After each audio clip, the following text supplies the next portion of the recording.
ওখানে তো আমরা তো এখানে আসছি 3 দিন হয়ে গেছে, আমরা তো এখানে কোনো বিচার পাচ্ছি না। এজন্য আমরা ওই মানে সচিবালয়ে গেছিলাম, তো ওখানে যাওয়ার আগে আমাদেরকে পুলিশে লাঠিচার্জ করছে, রাবার গুলি মারছে আর মানে ককটেল মারছে, মায়েরা অনেক 30 জনের উপরে।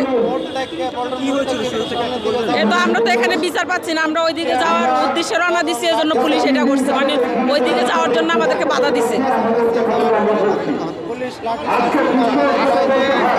আমরা জানি যে আপনারা প্রেস ক্লাবে গেলেন শান্তিপূর্ণ কর্মসূচি করেন। জি, কেন আপনাদের ওরাই তো এটা তো আমরাও জানি না যে ওরা কেন এই কাজ করলো। আমরা তো এখানে কোনো কিছু করি নাই, আমরা তো শান্তিপূর্ণভাবে যাচ্ছিলাম, কিন্তু ওরা তো আমাদেরকে মানে যাইতেও দেয় নাই। তার আগে ওরা আমাদেরকে লাঠিচার্জ করছে, ককটেল মারছে, রাবার গুলি মারছে। আপনাদের এই কর্মসূচি আজকে 3 দিন। আমার নাম Rekha Akter, TNZ group apparel garments. জি, এর আগে আমরা 60 ঘন্টা রাস্তায় ছিলাম, তারপরে মানে সচিবালয় থেকে একটা মানে বিচার করে দিছিল, তো আমরা 2টা স্যালারি পাইছিলাম মানে সরকারের টাকা দিয়া। তারপরে যে 4 মাস এখন চালাইছে, চালানোর পরে এখন আবার আমাদেরকে টাকা দিচ্ছে না, এটাই। জি, আমরা যতক্ষণ আমাদের টাকা না পাবো আমরা এখান থেকে যাব না, ঠিক আছে? আমরা টাকা না পাবো তো আমরা এখান থেকে যাব না, কারণ আমরা বাসায় গিয়ে কি করব? আমাদের তো খাওয়ার মতো কোনো টাকা নাই। আমরা 4 মাস ধরে এখানে কর্ম করছি, টাকা যদি না দেয় তাহলে আমরা বাসায় গিয়ে কি করব? তার চেয়ে আমরা এখানে রাস্তায় থেকে মরে যাব, এটাই ভালো। আমরা চাই না, আমরা চাই একটা প্রতিদান। আমাদের যে পাশে কেউ নেই, এই সরকার কি আমাদেরকে দিয়ে না? সরকার কাদেরকে দিয়ে চলে? সরকার কাদেরকে দিয়ে চলে এটা আমরা জানতে চাই। আজকে হারা কোটি কোটি টাকা, লাখ লাখ টাকা ভেঙে মার্কেট করবে, কিন্তু আমরা সন্তানকে 100 টাকা দিয়ে একটা জামা কিনে দিতে পারবো না, পরিশ্রম করে পারবো না। কেন? এটা সরকারের কাছে আমরা জবাব চাই। কেন পারবো না? কেন?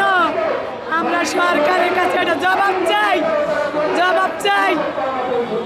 আমরা আর অবহেলিত হইতে চাই না।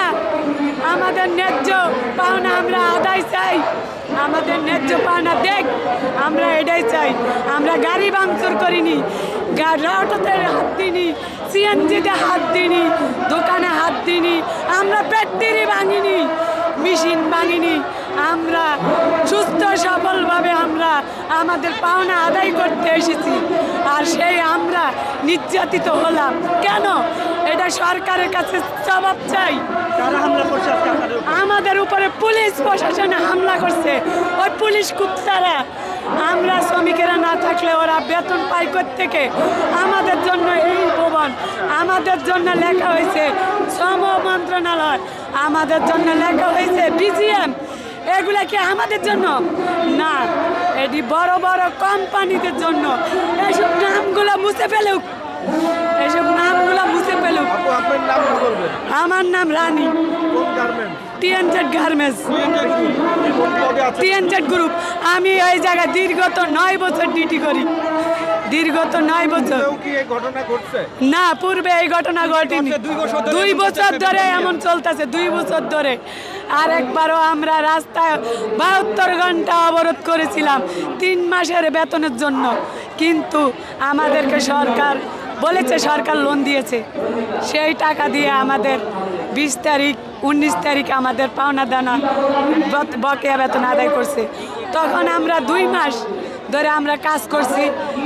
আমরা এরা যেই ডেট দিছে ওই ডেটে আমরা টাকা নিছি, এই ডেটে ওরা টাকা দিতে পারে নাই, অর্ধেক করে দিছে। সিরে বিরে অর্ধেক করে, 1000 করে, 50% করে। ঘটনা কি? ঘটনা রানী আপা যা বললো সেটাই। আমরা সেনাবাহিনীর কাছে গেছি, সেনাবাহিনীর কাছে আমরা কোনো বিচার পাই নাই। আমরা পুলিশের কাছে গেছি, পুলিশের কাছে কোনো বিচার পাই নাই। সকালে এখানে পুলিশরা বলছি স্যার আমাদের জন্য কিছু করেন। পুলিশ ডাইরেক্ট বলছে আপনারা রাস্তায় নামলে আমরা আপনাদের উপরে অ্যাটাক করব। নাগরিকদের সুবিধা দেয় আমাদের কাজ, তা আমরা কি নাগরিক না? আমরা তো এই দেশের নাগরিক, তাইলে আমরা যাবো কার কাছে? এই মালিক আজকে 2 বছর ধরে এমন করতেছে, প্রতি মাসে বেতন এমন করতেছে। যেভাবে বলতেছে ওইভাবে আমরা করতেছি, তারপরে এরকম করবো কেন?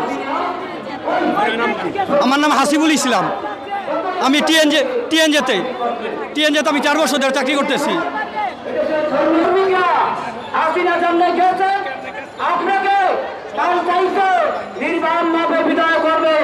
সেই বিদায়ের জন্য বাংলাদেশের সকল সংগঠিত মানুষকে, দেশে বিদেশে যারা সকলকে ঐক্যবদ্ধ লড়াই করার জন্য, সংগঠিত হওয়ার জন্য আহ্বান রেখে আমি আমার বক্তব্য শেষ করছি। দুনিয়ার মজুর খায়, মেহনতি মানুষের মুক্তি অনিবার্য। জয় সমাজতন্ত্র।